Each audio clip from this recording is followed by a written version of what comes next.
Chapter 7 of 2 Samuel starts off by telling us that David lived in his house and had rest from every side as far as his enemies went. He was essentially settled. He realized that he lived in a very nice house while the Ark of God resided in a tent. He shares that thought with Nathan the prophet. Let's see how Nathan and God react. Hi, I'm Ken Godevanis, and this is Digging for Scriptural Gems. Thank you for joining us once again, this time studying the second book of Samuel, chapter 7, verses 1 to 17. Let's dig in now. Nathan, understanding David's desire to build a temple for God, tells him to go and do whatever's on his mind, because God would be with him. So far, so good. You've got man's blessing, and especially the blessing of a prophet. But it's time for God to weigh in, and he does it this time by speaking to the prophet himself rather than to David.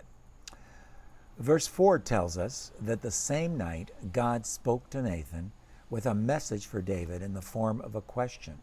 Quote, "Are you the one, David, who should build me a house to dwell in?"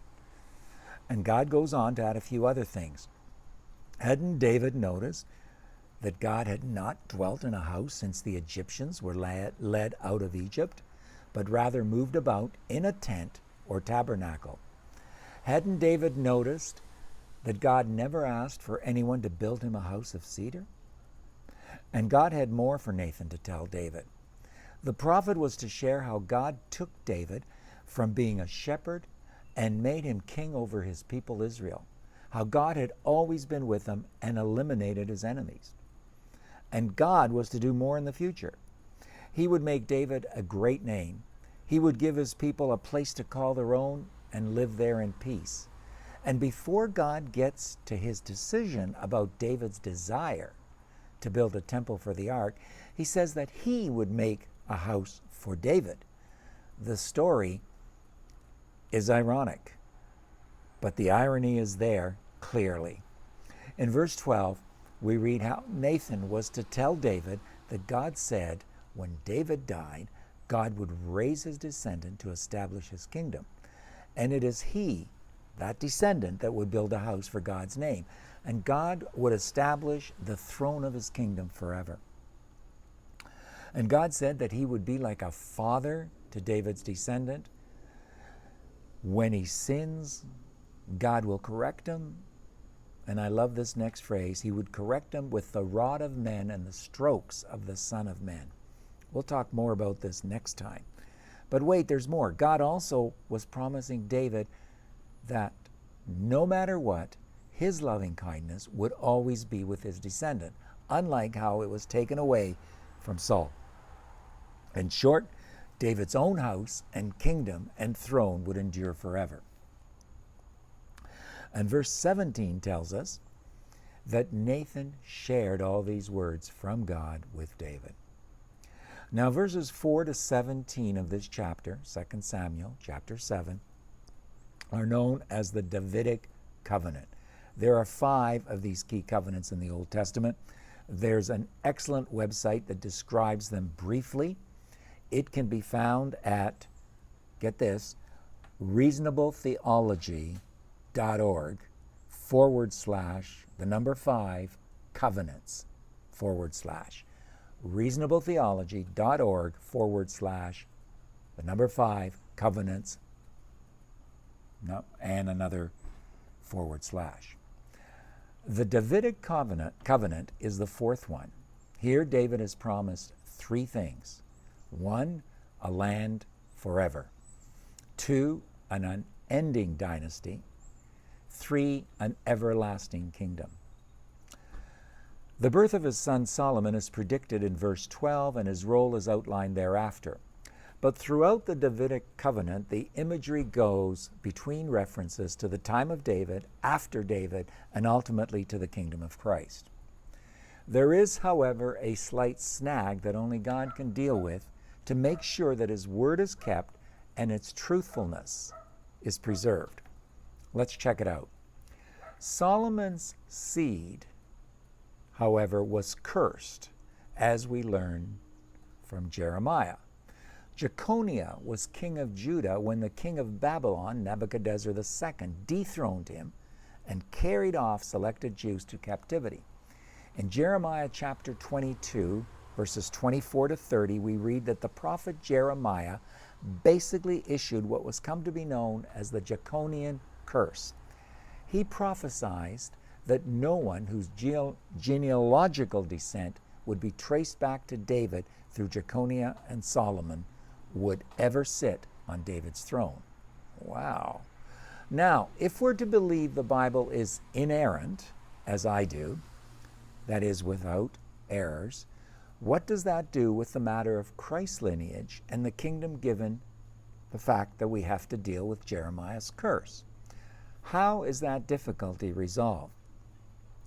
To understand the solution, we must understand that David had another son, whose name was, by the way, also Nathan, not to be confused with Nathan the prophet.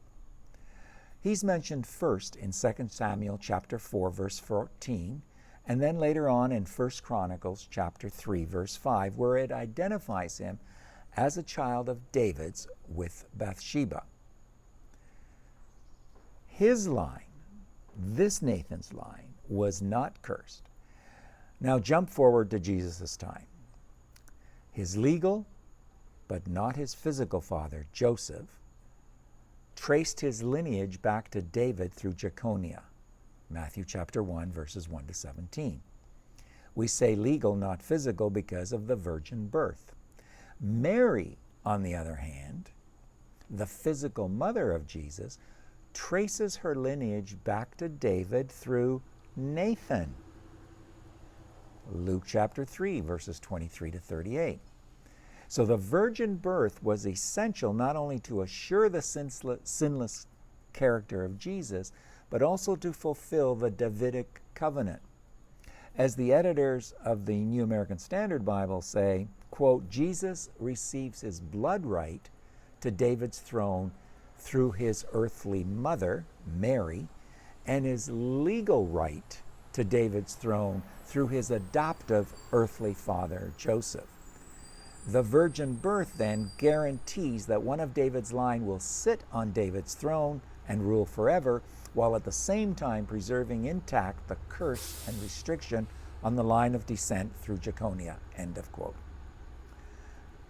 Here's some more thoughts on the actual passage that may help us as we attempt to discern what God might want us to do in any given situation.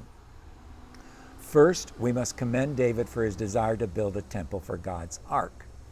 A good intention, and we should have these. But at the same time, he put his thinking ahead of reading and sensing God's will for the ark up to this point. Second, no doubt, getting the support of other trusted folks as David got from Nathan the prophet is a good thing. Check with loved ones. Check with your pastor, by all means. But unless we get God's blessing, we should not pursue any course of action that any man has recommended on matters of significance. While the Bible does not talk of it, we also note that God very graciously corrected Nathan that very night and in a sense told him to go and clean up his misleading encouragement that he had given to David earlier. That's so important for us. Sometimes we make recommendations to others in all good faith and intent, but if God starts working on us to tell us we were wrong, we must go right away and correct our advice.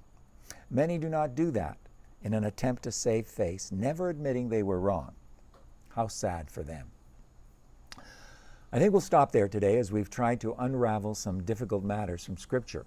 We'll pick up the story from here next time and dig into some more gems from this passage. Please share these studies with others, write to us, keep on studying, and help us out by subscribing to our YouTube channel, Digging for Scriptural Gems. Till next time.